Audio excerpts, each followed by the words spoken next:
Aimé, Dieu, pour servir notre Dieu, il va nous éduquer.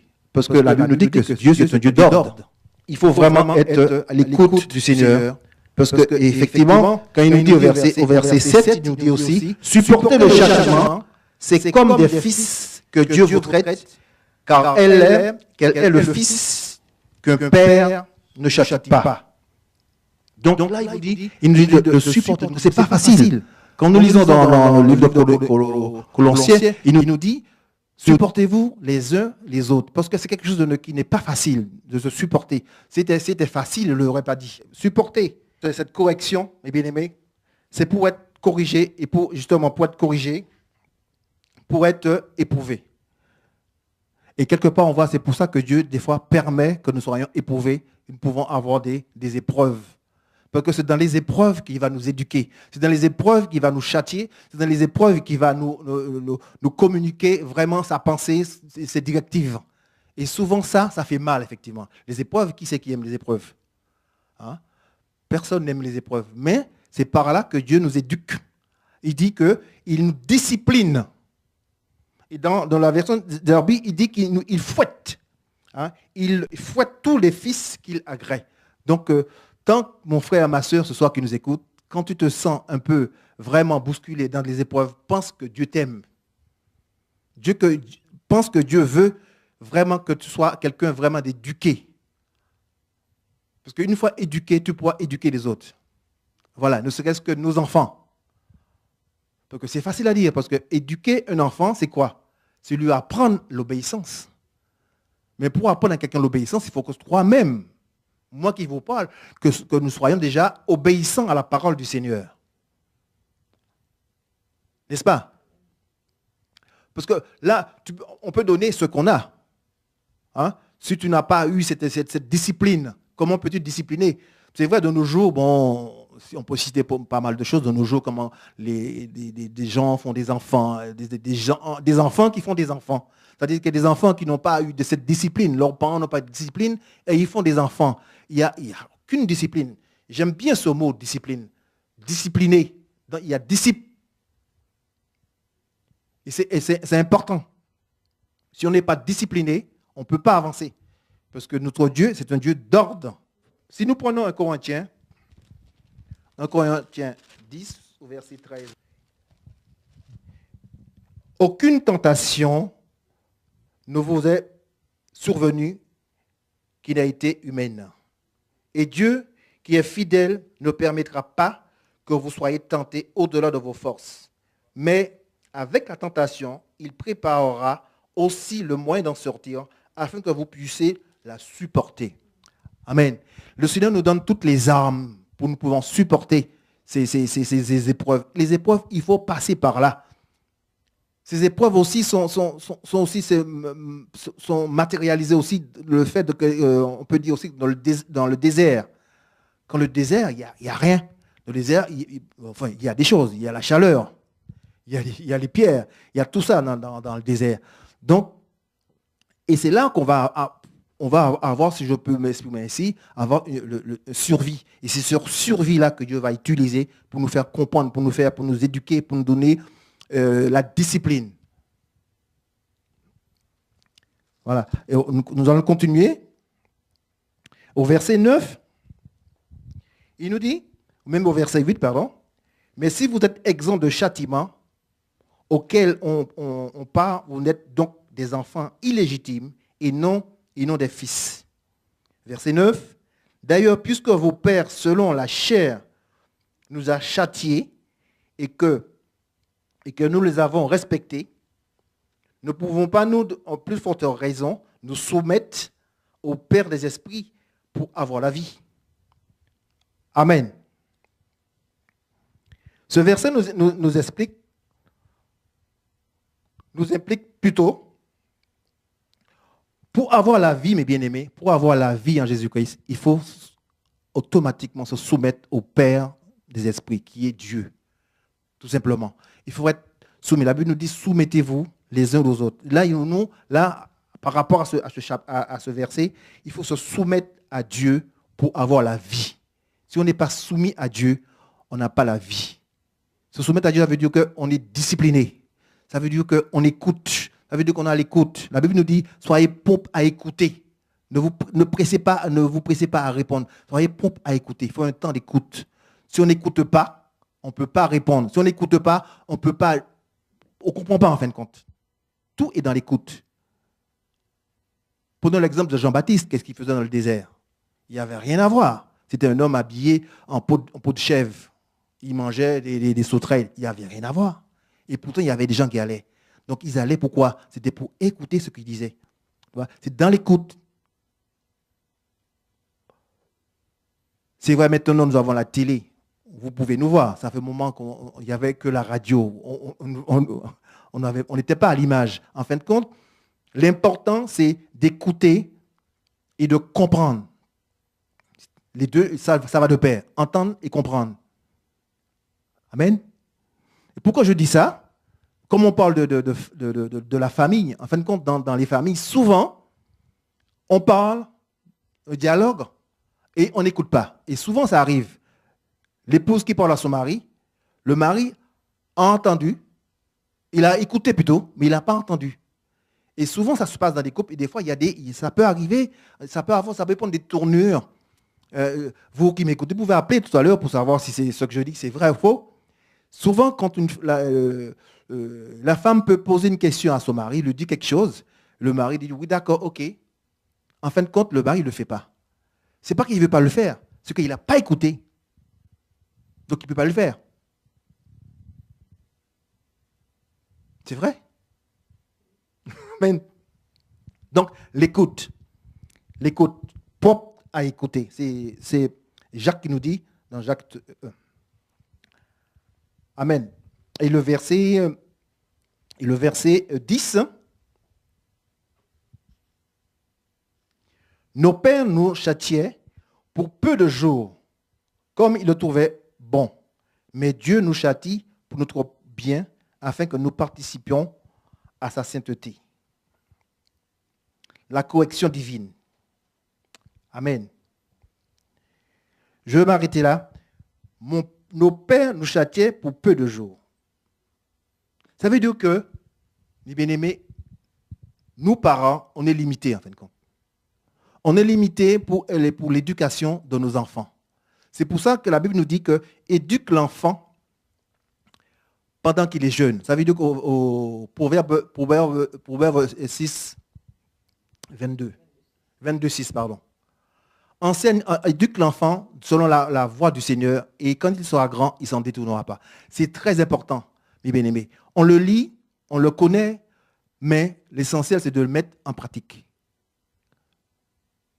C'est très important, c'est la base. Comme on dit, éduquer un enfant, c'est l'apprendre à obéir. Et ce n'est pas facile. Pourquoi nous sommes là de ce temps? C'est par rapport à la désobéissance, mes bien-aimés. Adam et Ève, ils n'étaient pas dans l'adultère. Adam et Ève, ils n'ont pas fait ci, ils n'ont pas fait ça. Adam et Ève, ils ont tout simplement désobéi. Et vous voyez, je vous dis tout simplement, alors que ce n'est pas simple. Cette désobéissance nous coûte maintenant. Jusqu'à maintenant, on a du travail à faire. Et c'est par rapport à cette désobéissance que nous sommes là, mes bien-aimés, à être éduqués encore par le Seigneur. Parce que le Seigneur va encore nous éduquer. On était déjà éduqués, mais on a péché. Et voilà. Donc, nos pères nous châtiaient. Donc, nos pères pouvaient nous éduquer à un moment, à un certain moment, à un âge enfant. Mais la Bible nous dit que la correction du Seigneur, de Dieu, elle est infiniment supérieure à celle-ci. Pourquoi? Parce qu'à tout moment, il peut nous imposer ses règles. Parce qu'il est Dieu. À tout moment. Et pourquoi? Et puis en plus, ça va nous amener, mes bien-aimés, la Bible nous dit, mais Dieu nous châtie pour notre bien, afin que nous participons à sa sainteté, mes bien-aimés. C'est très important. Et d'ailleurs, même d'ailleurs, au verset 9, il nous dit que nos pères nous châtiaient selon comment dire, ils arrivaient. Un exemple, on était tous petits, avant, on n'est pas ni grands. nos pères nous châtiaient, des fois nous tapaient, ce n'est pas forcément qu'ils avaient raison. Hein? Peut-être que, vu à son travail, ça s'est mal passé, il pouvait faire sa colère sur toi. Et pourtant, on les respectait, on les craignait, mes bien-aimés. La Bible nous dit, pourquoi justement? Mais Dieu nous châtie pour notre bien. Et il le fait à quand il veut. Je me rappelle le passage de la Bible dans Genèse 17. Dieu a dit à Abraham qui avait 99 ans, sois intègre. À 99 ans, Dieu le commande. Donc, vous voyez, donc, cette correction que Dieu peut nous donner est vraiment supérieure. Ça n'a rien à voir avec les corrections que donnaient nos aînés. Amen. En fait, Dieu nous corrige comme ça à travers ce chapitre. C'est parce qu'il veut nous sauver. Amen. Parce que si nous laisse dormir dans nos péchés, eh ben on va louper le coche quand le moment sera là. C'est-à-dire que le Seigneur, il veut nous amener à prendre conscience dans le monde dans lequel on vit. Et il veut nous amener à nous discipliner. Il veut nous amener à faire le bon choix. Effectivement, il nous a laissé le libre choix. Mais il veut aussi nous amener à faire le bon choix. C'est-à-dire que quand il parle de châtier comme ça, c'est parce qu'il veut nous sauver. La Bible dit que Dieu veut que tous les hommes soient sauvés. Donc souvent, il va nous reprendre. Il va nous châtier, il va nous discipliner et ça va faire mal. Il va nous conduire dans des choses, vraiment des fois on va dire mais on ne pourra pas supporter. Mais lui il nous donne toujours ce que nous pouvons supporter. C'est parce qu'il veut nous sauver. On continue, le verset 11. Il dit, il est vrai que tout châtiment semble d'abord un sujet de tristesse et non de joie. Mais il produit plus tard, pour ceux qui ont été ainsi exercés, un fruit paisible de justice. Amen. Mais bien aimé, c'est effectivement, c'est quelque chose de tout à fait vrai. Parce que quand on nous corrige, ça fait mal. Quand on nous corrige, on a un sentiment d'incompris, on a un sentiment on peut même avoir le sentiment de vengeance et tout. Hein?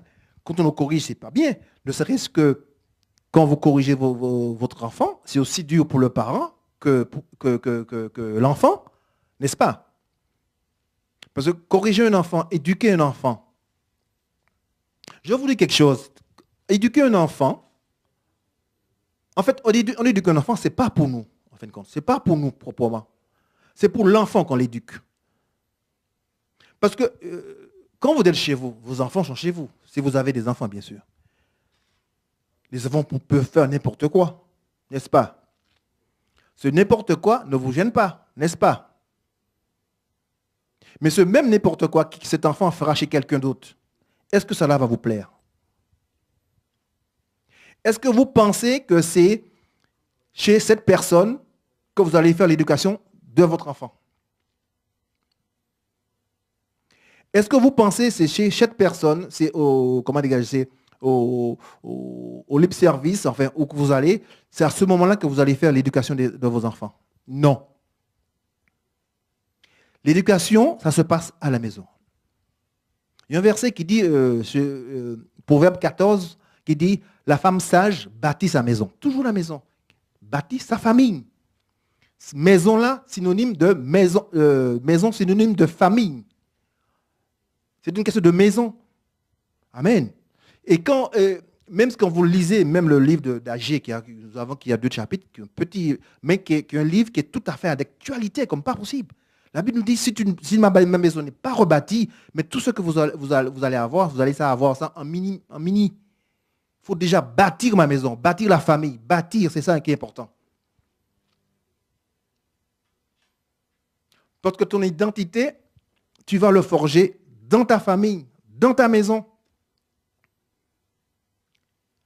Amen. Parce que tu ne peux pas être un saint à l'extérieur et un diable à la maison. En fin de compte, tu es un diable parce que chez toi, on ne peut pas te supporter. Donc, dehors, tu vas jouer un rôle de sainteté. Mais Dieu te voit, Dieu te connaît. Tu peux nous mentir, tu peux me mentir, mais tu ne peux pas mentir à Dieu. Amen. Donc, effectivement, on peut reprendre un frère, hein, pour lui dire, mon frère ou ma soeur, telle chose, telle chose. Effectivement, un reproche, ce n'est pas quelque chose qu'on apprécie à l'école. On n'apprécie pas. On se pose des questions. Mais en fin de compte, la sagesse veut que demain ou après-demain, que tu viennes voir ton frère pour dire, effectivement, je te demande pardon. J'ai mal compris ce que tu m'as dit. Je t'ai voulu. Mais ça, il ne faut pas que ça dure, mes bien-aimés. Il ne faut pas que ça dure 1 an pour dire, l'année dernière, tu m'avais dit quelque chose, ça m'a pas plu. Non, mes bien-aimés. Pendant 1 an, tu mûris avec quelque chose dans ton cœur et tu n'avances pas. Tu as réalisé que ce que ta soeur ou ce que ton frère t'a dit t'a fait du bien, va lui le dire. Demande du pardon. Il faut te dégager de tout ça pour être léger devant le Seigneur. Et puis là, le Seigneur va pouvoir t'utiliser. Parce que notre Dieu, ce n'est pas un Dieu de compromission. Tant que tu as quelque chose qui... Non. Amen. Donc, il est vrai que tout châtiment semble d'abord un sujet de tristesse et non de joie. C'est normal. Mais il produit plus tard, pour ceux qui ont été ainsi exercés, un fruit paisible de justice. Alléluia. C'est vrai quand vous réalisez effectivement que mon frère ou ma soeur ne m'a pas laissé dans ce péché, ça peut que nous faire du bien, ça peut que nous rendre plus légers. Amen. Là, je voulais un peu bosser comment nous, parents, nous devons déjà être éduqués pour justement passer nous voulons justement développer ce soir, c'est l'éducation dans la maison, l'éducation, c'est-à-dire que pour vraiment forger notre famille. C'est très important. Et bien aimé, ta vraie personnalité se trouve chez toi, dans la maison, pas dehors. Dehors, on joue un rôle. Il faut que ta femme puisse dire, j'ai un bon mari. Il faut que l'homme dise, j'ai une bonne épouse. Amen. Ne dis pas que je suis un bon mari. Non, ne dis pas que je suis une bonne épouse. Non. C'est les enfants. Voilà. Et ça se voit. Ça se sent. Quand la maison est bien bâtie, mes bien-aimés, hein, rien, le torrent peut venir, tout peut venir, mais on ne pourra la renverser. Parce qu'elle est bien bâtie. Elle est bâtie sous l'amour de Christ. Amen. Elle est bâtie, comme nous dit la parole, hein, on est soumis au Père des esprits, hein, pour avoir la vie. Amen. Nous allons prendre le chapitre, je vais ajouter quelque chose. Éphésiens 6.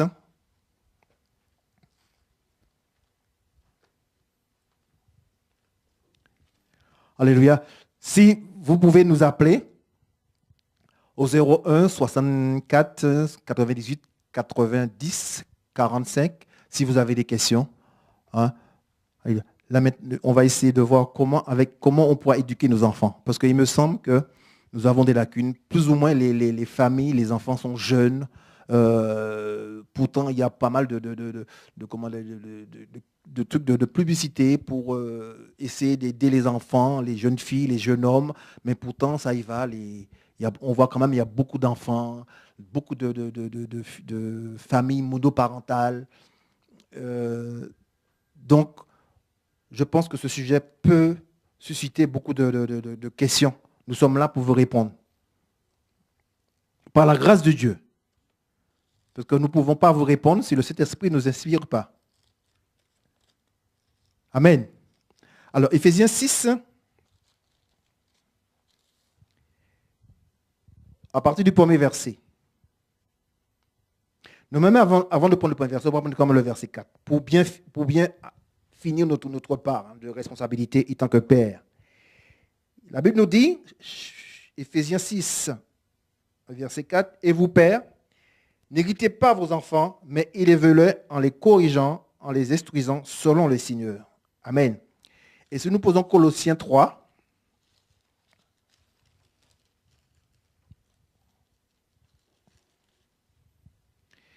il nous dit, à partir du verset 21, il dit, Père, n'irritez pas vos enfants de peur qu'ils se découragent.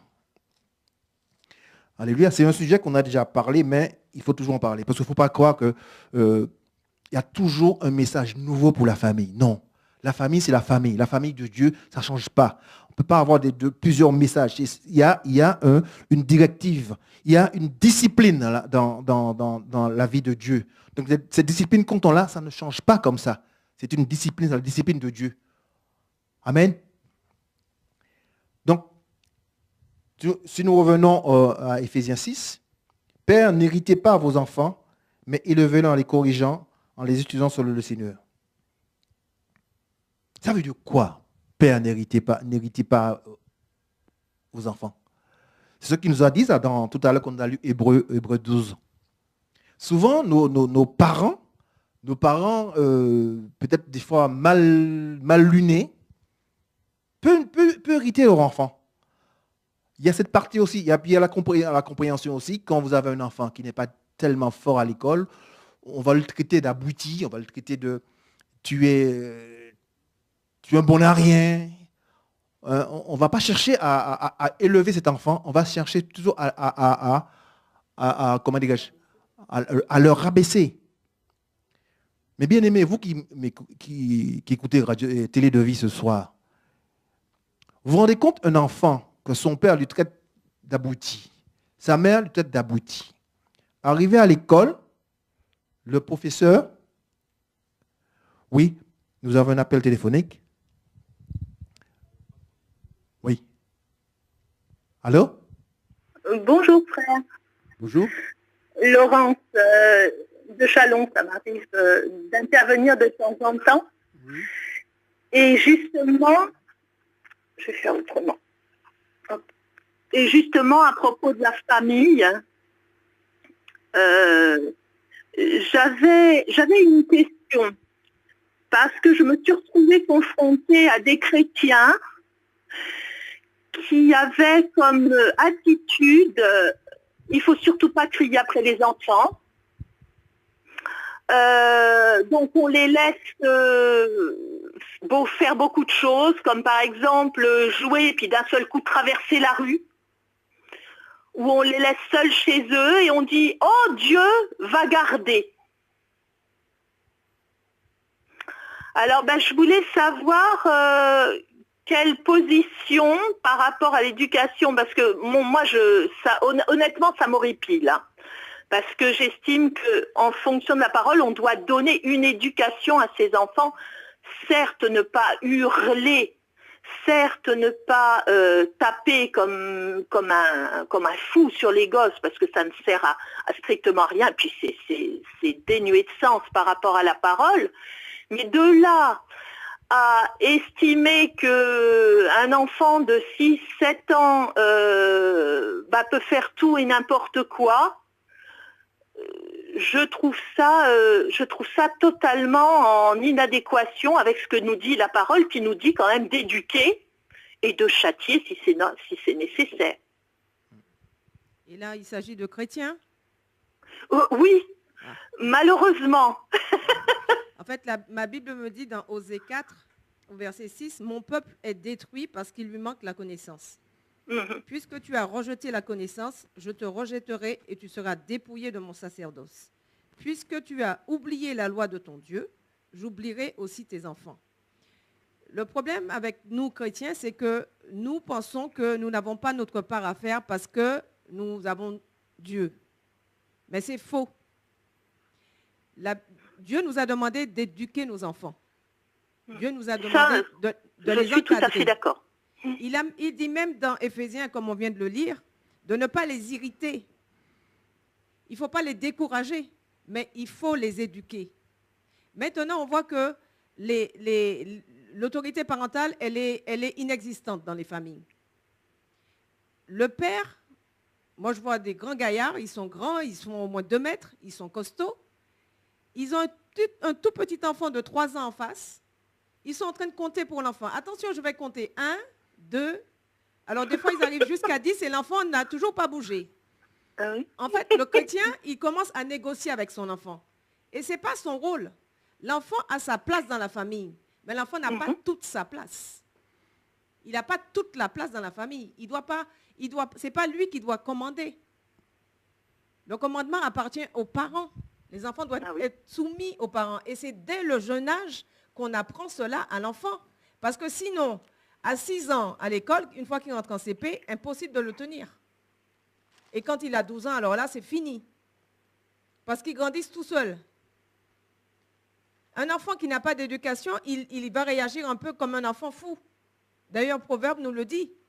L'enfant laisse déjà voir par ses actions ce qu'il sera plus tard. C'est pour ça qu'il faut les châtier quand il faut, qu'il faut les discipliner aussi. On ne dit pas qu'on va dresser l'enfant parce que ce n'est pas un petit animal, c'est quelqu'un. C'est quelqu'un qui souffre, qui a des envies, qui a des désirs, qui parle.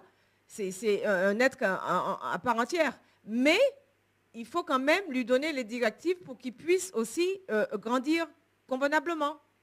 Ce n'est pas Dieu qui va venir faire l'éducation, c'est le parent qui doit faire l'éducation de son enfant. Bah, tout à fait. Le problème que je rencontre, bon, moi j'ai vécu pendant des années dans le milieu africain et chrétien africain, c'est-à-dire qu'il y a dans la même famille, vous avez deux attitudes, c'est-à-dire que l'enfant craint ses parents, en a peur, plutôt que de le respecter, il en a peur, mais en même temps, parallèlement, les parents laissent l'enfant tout faire, à condition que cet enfant ne manque pas de respect aux parents. Et ça, j'appelle pas ça donner de l'éducation, une éducation. Non, c'est pas une bonne méthode. Vous savez d'un proverbe... Du tout, des accidents de voiture, des enfants qui se retrouvent tout seuls, il arrive des accidents, et moi, ça me révolte. Honnêtement, mon cœur bondit. Mais c'est exactement, la Bible nous dit dans Proverbe 22, au verset 15, il dit que la folie est attachée au cœur de l'enfant. Et la verge de la correction l'éloignera de lui. Ça veut dire qu'un enfant qui n'est pas éduqué, un enfant qui n'a pas de limite, eh bien, effectivement, c'est un enfant, et on peut dire que cet enfant est à la folie. Parce qu'il ne connaît rien, il n'a pas été éduqué. C'est comme un petit animal. Amen. Oui, la Bible dit, alors, chez les Européens, souvent, il n'y a aucune éducation. Mais chez les Africains, il y a cette double chose, c'est-à-dire qu'apparemment, à partir du moment où l'enfant ne manque pas de respect aux parents, il n'y a pas de problème, mais on laisse malgré tout, pour ne pas être ennuyé, faire tout et n'importe quoi, comme jouer dans la rue sans surveillance, par exemple. En fait, les parents, ils ont un rôle d'éducateur, hein. Et dans ce rôle-là, ils n'ont pas le droit de laisser l'enfant grandir sans éducation, comme l'enseigne la société. En fait, c'est la société, ce monde dans lequel on vit, qui nous font croire qu'il est interdit d'interdire et qu'il faut laisser l'enfant faire grandir selon ses désirs, etc. Mais ce n'est pas ça que Dieu nous a demandé. Non. Nous avons un rôle d'éducateur auprès de nos enfants. Tout à fait. Et nous devons comprendre le sens des enseignements pédagogiques que Dieu nous donne. C'est pourquoi justement, avant d'entrer justement au niveau de l'éducation des enfants, j'ai voulu mettre les parents, bien asseoir les parents dans l'obéissance du Seigneur. Parce que du moment que nous sommes, parce que c'est nous qui couvrons nos enfants. C'est par notre vie de prière, par notre comme consécration à Christ que nos enfants sont protégés. Oui. Hein? C'est nous qui protégeons nos enfants. Un couple, une famille qui prie, une famille qui craint Dieu, ton enfant, personne ne peut le toucher. Amen. Personne ne peut toucher ton enfant si tu élèves, tu éduques ton enfant comme Dieu nous l'enseigne. Il nous dit, pour avoir la vraie vie, il faut être soumis à notre Dieu. C'est ce que la Bible dit. Oui, tout à fait. En tout cas, que Dieu te bénisse. Merci beaucoup, merci beaucoup. Que Dieu vous bénisse aussi, toute l'équipe là-bas, parce que vous êtes vraiment d'un grand secours et d'une grande bénédiction pour nous tous. D'accord. Amen. Toute la gloire à notre Dieu. Merci, au revoir. Au revoir. On en était à l'éducation des enfants. Si on prend, par exemple, Proverbe 13, au verset 24,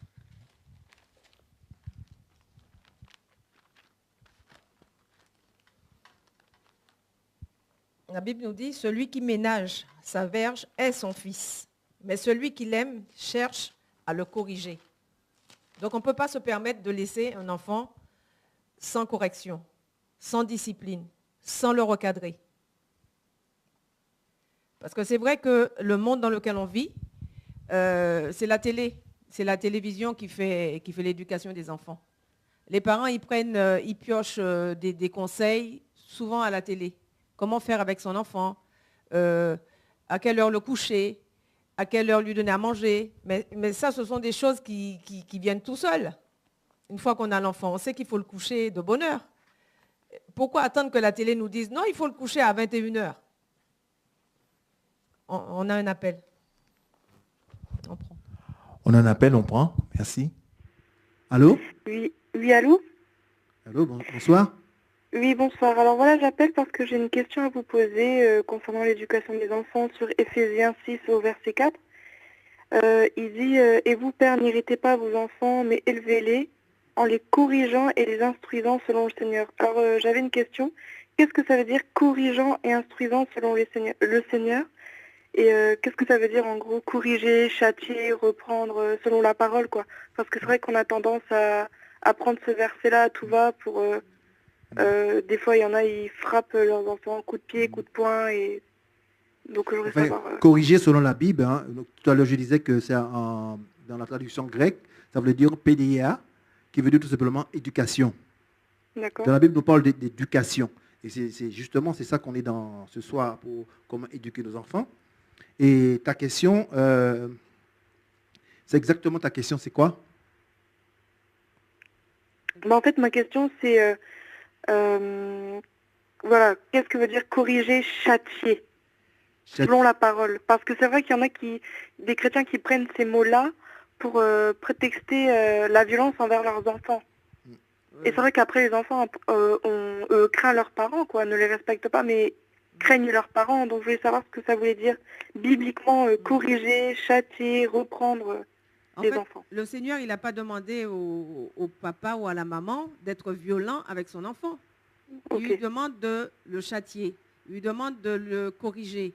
Mais il ne lui a pas dit de prendre un fouet et de le fouetter. En fait, là, on va utiliser plus la parole. Parce que souvent, on peut corriger un enfant en lui donnant des coups de ceinture, des choses comme ça, mais l'enfant n'aura rien compris. Alors qu'on va lui parler, on va prendre du temps avec lui, on va faire des choses avec lui, parce que souvent, en tant que parent, on fait des choses pour les enfants, mais on ne fait jamais les choses avec les enfants. On va faire des choses avec lui, on va le ramener petit à petit à inclure la parole dans sa vie de tous les jours. Et c'est comme ça qu'on recadre les enfants. Mais parce que la Bible nous dit que la parole de Dieu, c'est comme un marteau.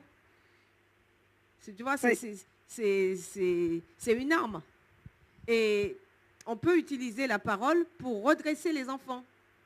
Et je crois que ça va faire plus de chemin en prenant avec patience, en reprenant l'éducation avec les enfants, parce que il n'est jamais trop tard pour bien faire, et au lieu de taper. Des fois, on va taper l'enfant, mais ça ne va rien donner, parce qu'il y a des enfants qui ne ressentent rien. On a beau faire tout ce qu'on veut, c'est comme s'ils étaient des robots, ils continuent dans les mêmes bêtises. Donc là, je pense qu'il faut changer la façon de faire, il faut changer la méthode, et puis prendre la douceur et la parole. D'accord. Tu vois, parce qu'il y a, par exemple, l'autorité parentale. Et si on regarde bien les Juifs, par exemple, il ne veut jamais la voix. Le père de famille, il ne veut jamais la voix. Alors, parce que l'autorité, si on crie pour se faire respecter, c'est-à-dire que l'autorité n'y est pas. D'accord. Il faut parler avec votre enfant. Je vous donne un exemple, parce que nous sommes là dans les exemples, c'est pour la famille, c'est pour qu'on puisse être bien devant le Seigneur. Vous avez un enfant qui joue avec les autres. Il fera une bêtise. Vous voyez qu'il fait une bêtise. quelle va être votre réaction? Souvent, on va se mettre à crier. Souvent, mais quand vous allez crier après votre enfant, qu'est-ce qui va se passer? La Bible nous dit, n'héritez pas vos enfants. Il va être vexé. Et ce vexé-là va pas l'amener à être plus sage. Au contraire, il va trouver le moyen à se faire encore, comme il a honte, il va faire des choses qui va vous déplaire davantage. Mais ce que je vous conseille, c'est tout simplement gratuit. Vous appelez votre enfant. Vous lui parlez tout simplement à l'oreille. Vous lui faites une bonne réprimande dans l'oreille, à l'oreille. Personne n'a entendu ce que vous lui avez dit. Je vous assure que votre enfant partira, il va comprendre, il ne recommencera pas. Et personne n'a entendu votre voix, mais lui, il a entendu. C'est comme ça qu'il faut agir. Mais ça, dès son jeune âge, il ne faut pas attendre que ça pourrisse. Si nous sommes enfants de Dieu, le Dieu nous donne tous ces arguments, tous ces outils qu'on nous puissions travailler. D'accord. Parce que tout à l'heure, je disais que n'héritez pas les enfants. C'est-à-dire que ne faut pas exciter nos enfants. Il faut bénir nos enfants, en fin de compte. Il faut bénir nos enfants, il faut les féliciter, il faut les encadrer, il faut leur donner l'envie de travailler, il faut leur donner l'envie d'obéir, en fin de compte. Je sais que ce n'est pas facile. Rien n'est facile. Mais il faut, étant que chrétien, nous avons Dieu avec nous. Avec Dieu, nous ferons des exploits, n'est-ce pas, ma sœur? Amen. Oui, en tout cas, que Dieu te bénisse. Merci. Allez, à bientôt. Au revoir. Dans le livre de Proverbes 26, au verset 3, la Bible nous dit « Le fouet est pour le cheval, le mors pour l'âne et la verge pour le dos des insensés. » Mais nos enfants ne sont pas des insensés. Donc, dès le jeune âge, on commence à encadrer nos enfants, on leur inculque les belles choses que la Bible nous enseigne.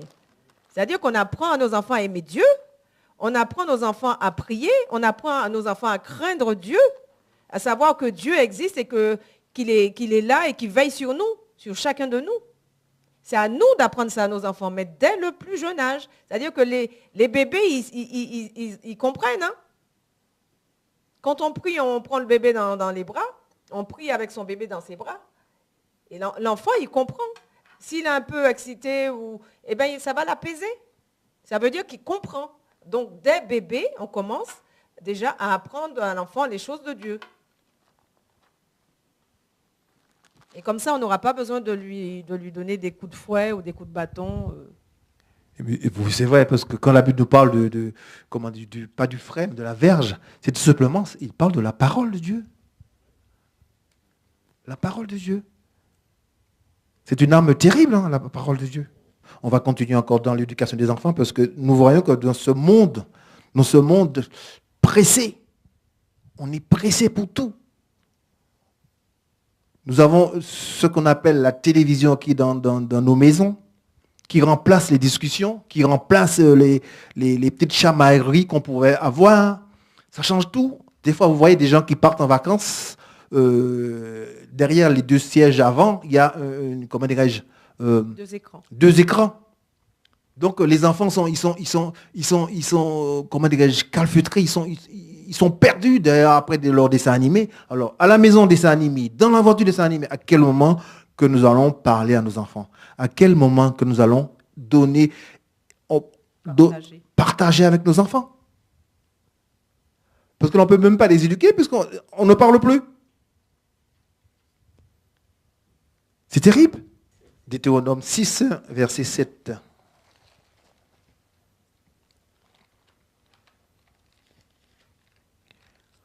Amen. Je crois que chez vous, là, ça va, parce que c'est ça qui est important. Pour avoir notre identité, il faut vraiment, mes bien-aimés, ça se passe à la maison. Ça arrive souvent, on peut demander, alors comment ça va? Comment ça va à la maison? On vous répond souvent, ça va, mais ce n'est pas ça.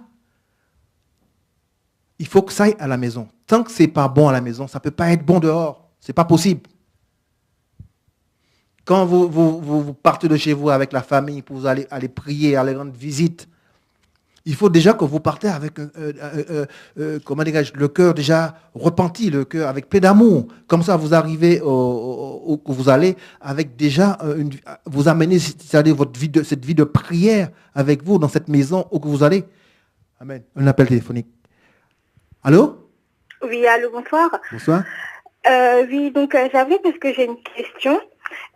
Actuellement, j'ai 21 ans, mais j'ai grandi dans une famille, en fait, des parents qui sont chrétiens, qui se disent chrétiens, mais en fait, par la grâce de Dieu, en ayant écouté le message de la vérité, je me suis rendu compte qu'il y a beaucoup de mauvaises interprétations de la parole, notamment concernant l'éducation. Et le passage de Colossiens 3 que vous avez lu concernant parents, n'irritez pas vos enfants et de peur qu'ils ne se découragent. Et dans ma famille, vu que je suis issue d'une famille africaine, on a tendance en fait, comme l'a dit la sœur tout à l'heure qui a appelé, à développer l'éducation par la peur, c'est-à-dire que l'enfant ne s'exprime pas. Et je suis confrontée au fait que mes parents qui se disent chrétiens, ils continuent avec les plus jeunes et du coup, j'ai été vue comme quelqu'un qui est désobéissante. Parce que je leur ai dit que l'éducation selon Dieu, c'est pas crier, c'est pas taper l'enfant, c'est pas, comment on dit, brimer, empêcher l'enfant de parler. Et ils m'ont dit que non, la parole nous dit que la verge permet de corriger. Donc cette verge-là, c'est le fouet. Et or, moi, j'ai compris que la verge, c'est la parole de Dieu. Il arrive un moment justement que les enfants ont peur. Il y a une différence entre la peur et la crainte. On doit craindre nos parents, mais pas avoir peur des parents. Parce que, bon... D'accord. Amen. Donc, n'héritez pas vos enfants. Ça veut dire que faut pas que les parents exaspèrent nos enfants. Je l'ai expliqué tout à l'heure. Il faut que... je ne dis pas qu'un père... on peut être ami de nos enfants, mais quand on dit copain, il faut quand même avoir un certain moment... donc, il ne doit pas avoir comment dirais-je, cette méchanceté vis-à-vis du père. Parce que la Bible nous dit qu'il faut communiquer l'amour, cet amour à nos enfants. Comme tu disais tout à l'heure, Nicole, comment dirais-je, au niveau de la prière, prier avec eux. Par exemple, un enfant, même des enfants qui ne parlent pas déjà très bien, leur présenter déjà, de prier déjà, ne serait-ce que pour le repas. C'est très important. Donc forcément, les gens... Comment ? Par rapport à ça, en fait, nous, j'ai grandi dans cette éducation-là, c'est-à-dire qu'on priait avant, mes parents, c'était au début, par la grâce de Dieu, ils ont appliqué la parole, mais aujourd'hui, un peu plus âgé, 22 ans, je me suis rendu compte, ou peut-être c'est les années qui ont fait que, ils se sont un peu laissés, je ne sais pas, mais du coup, il y a une forme de prise de contrôle parce que j'ai remarqué ça, en fait, pour les plus âgés que pour mes plus grands frères, il y a cette prise de contrôle qui fait que leur autorité, en fait, c'est aussi contraignant. Ils vont jusqu'au dans les mariages des personnes pour gouverner. Parce qu'ils sont l'autorité selon eux, ils sont des parents, ils sont des... Ce que mon père me dit souvent, c'est nous sommes vos dieux sur terre. Les parents sont les représentants de Dieu sur terre. Là, c'est pas l'autorité, là, c'est carrément l'emprise familiale. Ça, c'est autre chose. Ça, c'est les parents qui veulent gérer la vie de leur enfant. Ça s'appelle tout simplement l'emprise familiale. Et c'est quelque chose de dangereux. Ça, c'est un esprit. Il faut être vraiment libéré de cela. Il faut faire quoi ? Parce que je suis toute seule dans ma famille à avoir eu la grâce de Dieu vraiment d'écouter le message de réveil. Du coup, ça fait que moi, ayant eu les yeux ouverts, je me suis rebellée selon eux. Et ma mère m'a fait comprendre, il y a un passage dans la Bible qui dit « Honorez vos parents ». C'est la promesse en fait pour vivre longtemps sur terre. Donc ils m'ont sorti ce verset étant donné qu'ils connaissent bien les Écritures. Et moi, je sais qu'une malédiction sans cause est sans effet. Donc je m'en plains pas, mais c'est surtout pour les plus jeunes, quoi. Parce que... moi, aujourd'hui, je suis plus dans le cocon familial, mais ça fait mal quand on est de loin de voir que cette éducation, parce qu'on en va jusqu'au point où ma mère ou mon père, ils disent carrément à mes petites, surtout ma mère qui dit que vous emmenez les problèmes dans la maison, tenir des langages qui sont carrément déplaisants, quoi, comme vous l'avez dit tout à l'heure. On limite, c'est nous qui poussons l'enfant à devenir bête, parce qu'à force de lui dire que tu vas pas réussir, l'enfant, il va jamais réussir parce qu'il n'y a pas cet encouragement. On a besoin de ces paroles. Moi, je les ai eues quand j'étais petite. J'ai eu ces paroles-là, mais Dieu m'en a délivré parce que c'est aujourd'hui que je me rends compte que c'est vraiment la grâce de Dieu. Mais qu'est-ce qu'il faut faire à ce moment-là quand on a des parents et des sœurs comme ce qui sont encore sous cette emprise-là? Parce que je suis toute seule, je ne sais pas comment faire en fait. Il faut prier déjà, il faut prier et puis petit à petit, je pense que le Seigneur va permettre que tu arrives à leur parler Pour prier pour que le Seigneur puisse infléchir leur cœur, hein, qu'ils entendent la vérité. Et puis, s'ils sont chrétiens, normalement, ils lisent la parole. Un chrétien est appelé à lire la parole tous les jours et c'est ça qui le maintient. C'est ça qui fait qu'il ne va pas déraper. C'est ça, le fait de lire la parole tous les jours, ben, le Seigneur nous enseigne à travers sa parole. Et ça nous garde, ça nous tient, ça nous permet de tenir ferme. Mais si on ne lit pas la parole, eh ben, on a notre esprit ouvert à tout. Si Dieu, qui est au ciel, ne remplit pas notre esprit, n'occupe pas l'espace, eh ben, c'est le monde qui va rentrer. Et c'est pour ça qu'on voit que des chrétiens, ils sont à droite et à gauche. Et ici, il faut surtout la mauvaise interprétation de la parole, parce que vraiment, ils sont âgés, mes parents, ils ont la soif. Et mon père, il maîtrisait Saintes Écritures avec eux, dès que je parle, j'ai prié, j'ai dit, Seigneur, si je dois parler à mon père, que vraiment ça soit toi ou à ma mère, parce que ils ont toujours des versets à répliquer. Ils prennent un verset, hop, voilà, ce verset-là, enfant, obéissez à vos parents. On me sort ça, on me dit, c'est désobéissante. Est-ce qu'eux-mêmes, ils appliquent la parole? C'est ça qu'il faut comprendre. Voilà, ils le font pas, ils ont tel... Il faut qu'on applique la parole dans nos vies, que ce soit les enfants ou que ce soit les parents. En tant qu'enfant, normalement, la Bible nous demande d'honorer nos parents. Ça veut dire ce que ça veut dire. C'est leur faire honneur. Et tant qu'on vit chez eux, essayer de vivre en paix. Voilà. C'est ça. C'est ça que la Bible nous enseigne. Mais il faut que les deux parties mettent la parole en application. C'est bien de brandir des versets, mais il faut aussi l'appliquer dans nos vies. C'est ça. Donc, ta charge là, c'est de continuer dans la prière et demander au Seigneur demander au Seigneur sa grâce. Aussi bien pour tes parents que pour... Fait. Comment? Oui, je vous écoute et après j'ai une autre question. D'accord. Oui, vous étiez en train de parler, excusez-moi, je vous écoute. Non, je disais que... Il ne faut pas te relâcher. En fait, voilà, il ne faut jamais se relâcher dans la prière. Et il faut penser aux parents, il faut penser aux petits aussi qui sont encore sous leur autorité. Voilà, il ne faut pas les laisser tomber. D'accord. Et juste une deuxième question, peut-être qu'ils sont, enfin je ne sais pas parce que je leur ai passé TV de vie, j'espère qu'ils suivront. C'est par rapport à honorer les parents parce que, pour moi, honorer, c'est selon la parole de Dieu. On veut que nos enfants soient, les parents, nous soyons sauvés, parce que pour moi, l'honneur, c'est lorsque on est fier que l'enfant a rencontré Christ, qui sert le Seigneur, et qu'on se retrouvera à l'enlèvement. Mais en fait, ce qu'on me dit toujours du mot honorer, c'est avoir de bonnes études. En fait, c'est attrait au monde.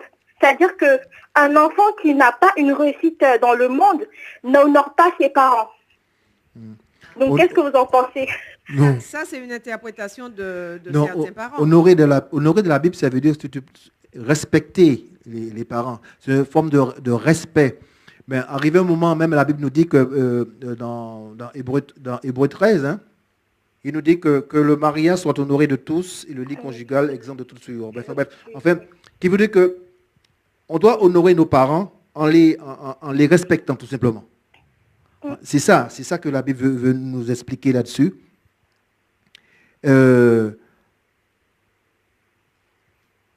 Comme c'est eux, effectivement, nos parents, ce sont nos aînés. C'est eux qui nous ont mis, qui nous ont engendrés et tout ça. Donc, quelque part, on leur doit un respect.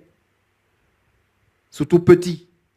Plus grands, on peut les honorer, effectivement, comme tu dis, effectivement, s'ils sont honorés par nos études, tant mieux. Mais effectivement, honorer les parents, c'est vraiment les respecter, leur donner la place. Hein.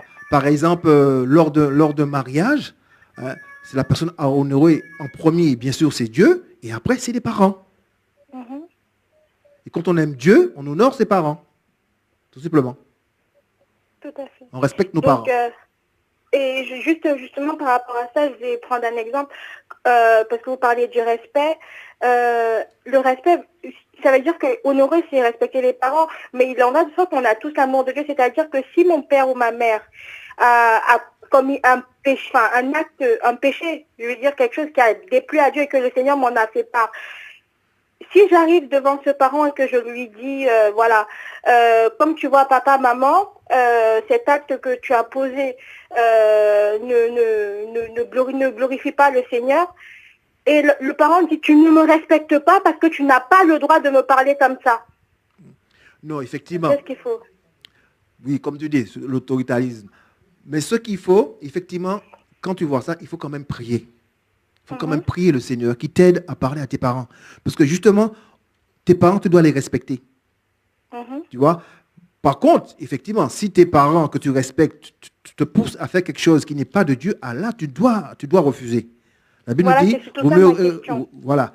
Donc, mais quand tu reçois quelque chose que tes parents font quelque chose de mal, il y a une façon de parler aux parents. Tu vois, ça, tout ça fait partie de l'éducation. Et quand tu vas avoir l'esprit qui va te conduire automatiquement, je t'assure, ma soeur, que ton père ou ta mère, qui sont tes aînés, effectivement, ils vont t'écouter parce que la parole de Dieu, c'est une autorité, en fin de compte. Tu n'iras pas toute seule, tu iras avec l'esprit qui va t'accompagner. Tu vois? Et si Dieu t'a permis qu'il te montre les défauts ou quelque part le péché ou ta mère ou ton père a fait, c'est une grâce. Donc, il faut le faire, il faut le dire, mais avec sagesse. D'accord. Si on prend par exemple Matthieu 15, à partir du verset 4, en fait, c'est les pharisiens qui posaient c'était les disciples qui parlaient à Christ. Non, les pharisiens qui lui parlaient, qui lui disaient, pourquoi tes disciples transgressent-ils la tradition des anciens? Car ils ne se lavent pas les mains quand ils prennent le repas. Et Jésus lui répondit, et vous, pourquoi transgressez-vous le commandement de Dieu au profit de votre tradition? Verset 4, car Dieu a dit, honore ton père et ta mère, et celui qui maudira son père ou sa mère sera puni de mort. Mais vous, vous dites, celui qui dira à son père ou à sa mère, ce dont j'aurais pu t'assister est une offrande à Dieu, n'est pas tenu d'honorer son père ou sa mère. Vous annulez ainsi la parole de Dieu au profit de votre tradition. C'est exactement ce que font les parents. C'est-à-dire qu'ils annulent la parole de Dieu au profit de leur tradition. Ça n'a rien de biblique, la façon dont ils font, les choses qu'ils disent. Ça n'a rien c'est pas dans la parole, en fait. Mais il faut rester dans la parole. D'accord. Et une dernière question pour pas trop monopoliser la antenne. C'est concernant toujours aussi voilà comment dire l'éducation, voilà. Je suis confrontée en fait au fait que en dépit de tout ce que je vous ai dit, en fait mes parents ont tendance à trop salir le nom de leurs enfants à l'extérieur. Est-ce que ça a un impact sur la vie en fait spirituelle? Parce que par exemple moi, par la grâce de Dieu, je prie pour les autres, j'ai parlé à mes petites sœurs, je leur parle de la parole, je les encourage à donner à la parole. Par exemple, une maman qui va voir une tata ou une tonton, à l'extérieur, qui lui dit, comme tu vois, ma fille telle, elle est comme ça à l'école, ça ne te passe pas, elle est désobéissante. Ou par exemple, elle peut dire qu'elle se comporte comme une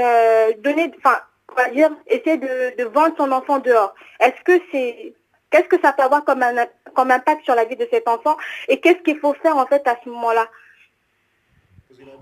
La Bible nous dit que les malédictions sont cause d'un qu'un effet. Mais quelque part, c'est exactement comme nous étions dans Éphésiens 6. On va toujours rester là-dedans, qui dit, parents, n'héritez pas vos enfants. Parce que quand vous avez un parent qui parle mal de ses enfants, c'est ça que tu me dis, qui parle mal de ses enfants, il y a un souci. Il y a un problème. Ce problème, il faut quand même qu'on le sache, à la limite, voir ces parents-là et de leur parler. Qu'en penses-tu, Nicole? On n'est pas obligé de tout écouter non plus. Oui, tout à fait. On peut fermer ses oreilles aux choses du monde et puis avoir le regard fixé sur Jésus. C'est ça l'important. Parce qu'en fait, moi, je ne parle pas surtout par rapport à moi, parce que moi, vu que j'ai quitté le cocon familial, le Seigneur m'en a fait grâce. Et justement, c'est comme ça qu'il m'a ouvert les yeux, parce que quand j'étais dedans, j'ai subi ces mêmes choses. Mais je m'appuyais sur Dieu et il a fallu d'une situation. Et du coup, c'était par rapport à mes petites sœurs que je pose, parce que j'ai encore des sœurs dans la maison et elles subissent ça. Bien que je prie, je leur parle de la parole, mais là, ça a un impact. Tu as un rôle de gardien là. Donc tu es la gardienne de tes sœurs qui sont encore à la maison et c'est à toi de veiller sur elles. Moi, je considère ça comme un appel qu'elle a sur ta vie, pour vraiment veiller, un travail de sentinelle que tu as sur ta famille. C'est très important. Il faut continuer à prier, persévérer. La persévérance, la La persévérance, c'est synonyme de patience. L'un ne va pas sans l'autre. Quand tu persévères, parce que tu as, c'est la patience. La patience est un fruit de l'esprit. C'est très important. Continue à prier pour tes frères, continue à prier surtout pour ton père, afin que Dieu le touche. Amen. Très important. Amen. Amen. Voilà. Merci. Merci frère, que Dieu vous bénisse. Mais merci, Au que Dieu revoir. soit là. Merci. Oui, on est toujours dans l'éducation des enfants. On attend des coups de fil, sinon l'heure avance. Dans Proverbe 29, hein, toujours dans l'éducation des enfants, verset 15. La verge et la correction donnent la sagesse, mais l'enfant livré à lui-même fait honte à sa mère. Et c'est exactement ce qu'on disait au début d'émission, c'est-à-dire que quand l'enfant n'a pas de limite, eh ben, il est capable de faire tout et n'importe quoi. Et souvent, les parents, on constate que les parents, en fait, ils ont peur de punir l'enfant parce qu'ils se disent, ouais, mais il va moins m'aimer que l'autre. Donc, le papa regarde sur la maman pour reprendre l'enfant et la maman regarde sur le papa pour reprendre son enfant. Ce qui fait que, en fait, l'enfant, il est tout seul. Il est livré à lui-même. Et un jour, il fait honte à sa mère. Parce qu'ils ont eu peur de sévir au moment où il fallait. Bon, c'est vrai que les mots paraissent durs, mais sévir, c'est toujours dans le fait, dans le cadre de recadrer, dans le cadre de reprendre l'enfant. Sévir, ce n'est pas prendre un marteau et lui taper sur la tête. Donc les mots sont durs. Quand on dit discipliner, on dit sévir, on dit châtier, la Bible parle de la verge, la correction, tout ça, ça paraît dur, mais ce n'est pas dur. Parce qu'il n'y a pas si longtemps que ça, les enfants, c'était eux qui craignaient les adultes, ils craignaient les parents. Maintenant, au jour d'aujourd'hui, ce sont les parents, ce sont les adultes qui ont peur des enfants. C'est dangereux. Vous imaginez un peu comment le monde a basculé. Et donc, nous, en notre qualité de chrétiens, nous avons cette grâce d'avoir la parole de Dieu, ce guide qui nous enseigne. Et ben, on ne doit pas laisser de côté ces enseignements-là qu'on reçoit à travers la parole de Dieu. On doit les mettre en pratique justement pour l'avenir de nos enfants. C'est le rôle que nous avons. C'est une grâce de connaître Jésus-Christ de Nazareth. C'est une grâce d'avoir Dieu dans sa vie. Parce que sinon, on serait comme tous les autres dans le monde, à faire tout et n'importe quoi. Le Seigneur nous a sortis de la boue et il nous a donné des enfants parce que c'est Dieu qui donne les enfants. Et dans ces enfants-là, lui nous demande de prendre soin des enfants. Il nous demande de veiller à leur épanouissement. Il nous demande de les éduquer. Et nous devons le faire. Parce qu'il ne nous a pas laissés seuls. Il nous a laissé son Saint-Esprit. Il nous a laissé qui nous donne le discernement. Il nous a laissé sa parole qui nous enseigne. Et comme ça, franchement, si on s'attache à ce que Dieu nous donne, si on s'attache à la parole et qu'on la met en application, eh bien, dans nos foyers, ça marche tout seul. Et moi, je suis bien placée pour vous le dire. Effectivement, ça là, comment dirais-je, le père et la mère, ils sont responsables de leurs enfants. C'est une responsabilité qui est partagée en fin de compte. Là, c'est ni la responsabilité du père, ni la responsabilité de la mère, c'est une responsabilité des deux. Allô? Oui, allô? Allô, bonsoir. Oui, bonsoir. Alors, en fait, j'ai une question à poser, c'est par rapport à ma sœur. En fait, elle est toute seule, elle élève toute seule sa fille, et qui a 18 ans actuellement. Et donc, par l'influence aussi de ses copines, tout le monde a des petits copains, et donc elle a du mal à la maîtriser de sorte qu'elle se sanctifie jusqu'au mariage. Et je voulais savoir ce qu'il faudrait faire à ce moment-là. Parce que, bon, moi je suis convertie, et donc je lui dis je vais prier pour elle, mais elle doit asseoir son autorité de mère également par rapport à sa fille. Et moi je voulais avoir votre avis là-dessus. Elle vit toute seule avec sa fille. Oui. Je pense que tu as tout dit là. Donc, pardon? Tu as tout dit. C'est-à-dire que tu disais qu'il fallait qu'elle assoie son autorité de mère. D'accord. Ben, c'est exactement ça. C'est-à-dire qu'en tant que maman ou papa, on ne doit pas accepter que sa fille ramène son petit copain à la maison. D'accord. Parce qu'elle n'habite pas chez elle, elle habite chez ses parents.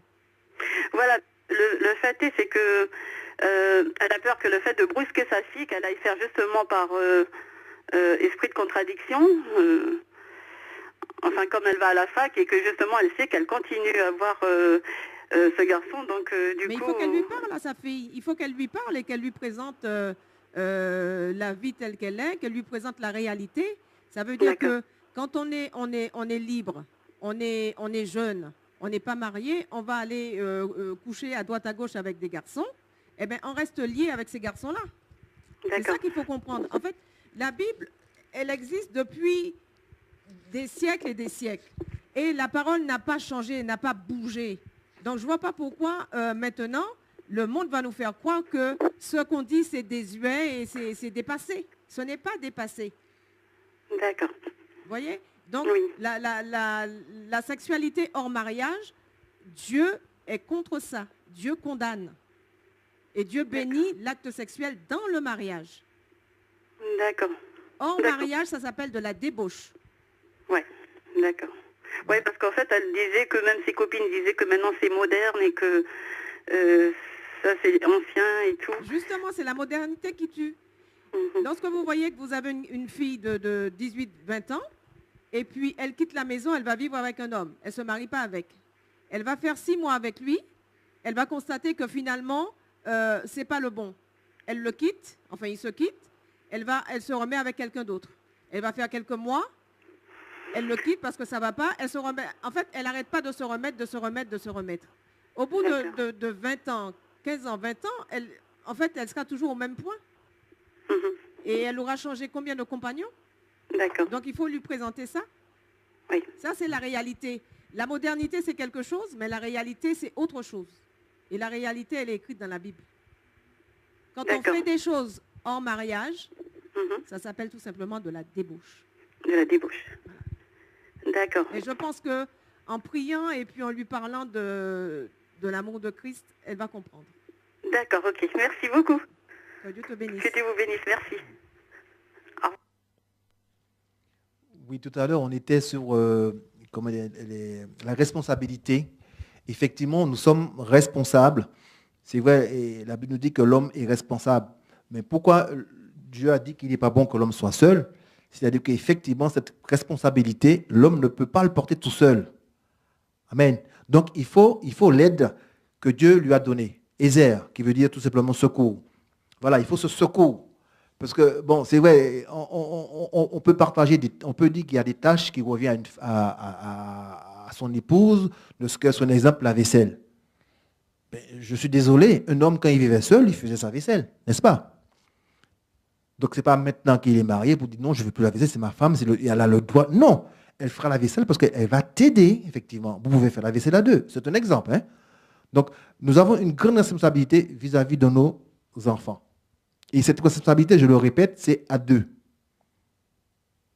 C'est vrai, on va demander les comptes au monsieur, au père, mais la mère est là pour l'aider justement à partager cette responsabilité. Voilà, surtout, pourquoi on parlait de famille, justement, on veut parler un petit peu au père, au niveau de la responsabilité.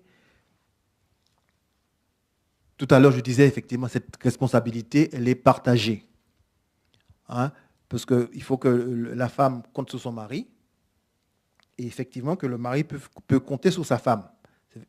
Donc, cette responsabilité, elle est comment dirais-je, partagée et c'est très important, surtout quand les enfants ont un souci, un problème.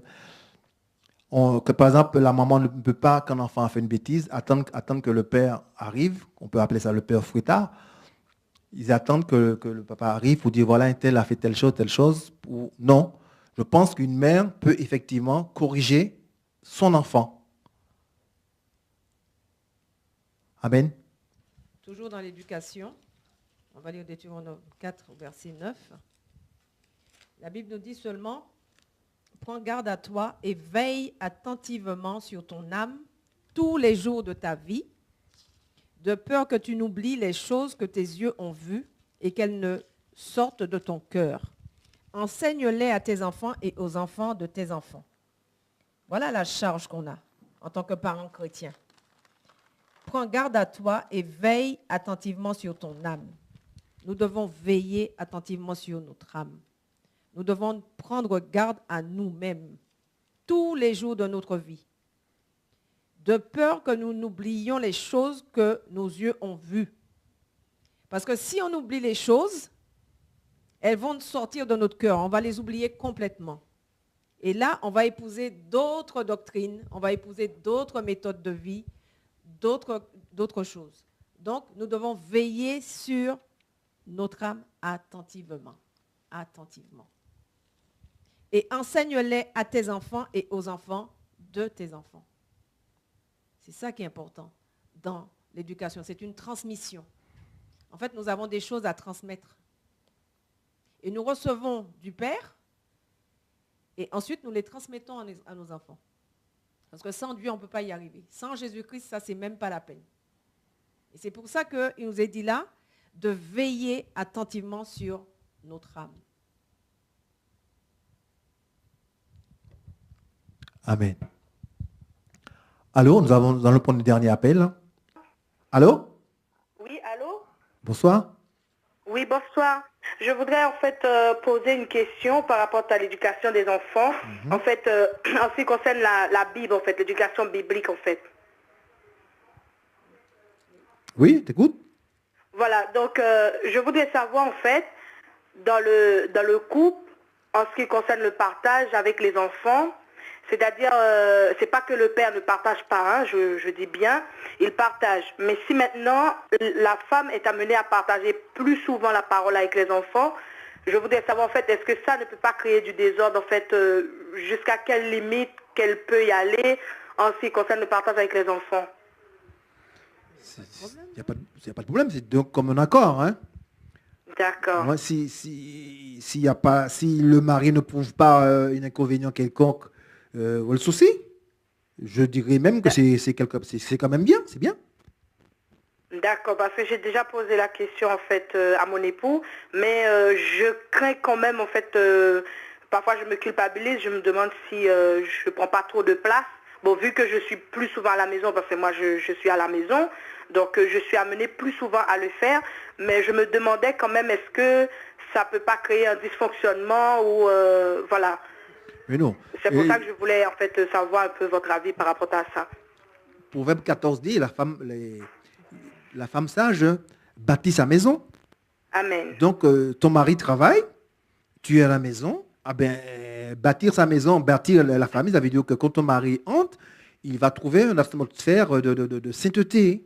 Tes enfants sont calmes, la femme est calme, et un homme comme ça, il est pressé d'entrer chez lui. C'est ça, la femme sage bâtit sa maison. Donc, tant que, je ne sais pas moi, je ne trouve pas d'inconvénient que tu enseignes tes enfants. Par contre, si tu poses la question, moi je vais te poser une autre question. C'est oui. Dans quel esprit que tu t'occupes des enfants, je veux dire. Est-ce que pendant que tu le fais par compétition ou des choses comme ça? Non, pas du tout. C'est-à-dire, vu que je suis plus souvent là, oui. Et donc, nous avons à cœur, en fait, de pouvoir maintenir les enfants le plus possible dans la parole, de rendre culte à Dieu, de partager avec les enfants, en fait, l'église de maison, l'église de famille. Donc, je suis plus souvent amenée à le faire. Mais quand même, j'avais posé la question à mon époux pour savoir, est-ce que si ça pouvait pas poser en fait un dysfonctionnement du fait que je le faisais, je prenais l'initiative plus souvent puisque j'aime partager la parole avec les enfants. Bon, les enfants c'est la famille, c'est l'église de maison, hein. Donc j'aime moi-même lire la parole personnellement. Les enfants aussi, elles lisent la parole, mais moi je prends l'initiative assez régulièrement. Donc c'est pour ça que je voulais savoir. Mon époux il m'avait déjà enseigné par rapport à ça, me disant que c'était pas un problème. Mais moi je voulais savoir en fait voilà l'avis d'autres frères et sœurs plus anciens dans la foi par rapport à ça et surtout qui sont plus grands que nous dans l'éducation des enfants spirituellement. Ben, c'est une bonne initiative, mais ce qu'il y a, c'est que si ça te gêne tant que ça, ben, quand ton mari il rentre et qu'il est disposé, ben, l'une des filles lui fera le compte-rendu de ce que vous avez fait, du partage que vous avez fait. Gloire à Dieu. Comme ça, il sera ça, par contre, on le faisait pas, par contre. Voilà. Donc, voilà. Donc, c'est une responsabilité partagée. Il nous manquait ce point-là. C'est une responsabilité partagée. Ça ne revient pas ni à l'un ni à l'autre, ça revient à vous deux. Donc, Oui. si tu as cette opportunité à le faire, mais tu le fais. Fais-le. C'est bien. Que Dieu te Gloire garde. à Dieu. Amen. Merci pour l'éclairage. Au revoir, Yves-Blanche. Au revoir. Bonne soirée. Merci.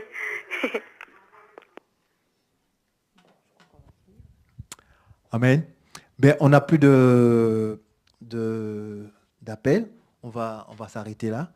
Mais écoutez, moi, que Dieu vous bénisse, hein, tous les téléspectateurs de Télé de Vie. Moi, je vous salue dans le nom de Jésus-Christ. Que Dieu vous bénisse tous. Accrochez-vous au Seigneur. C'est lui la solution, c'est lui la lumière. Amen. Amen.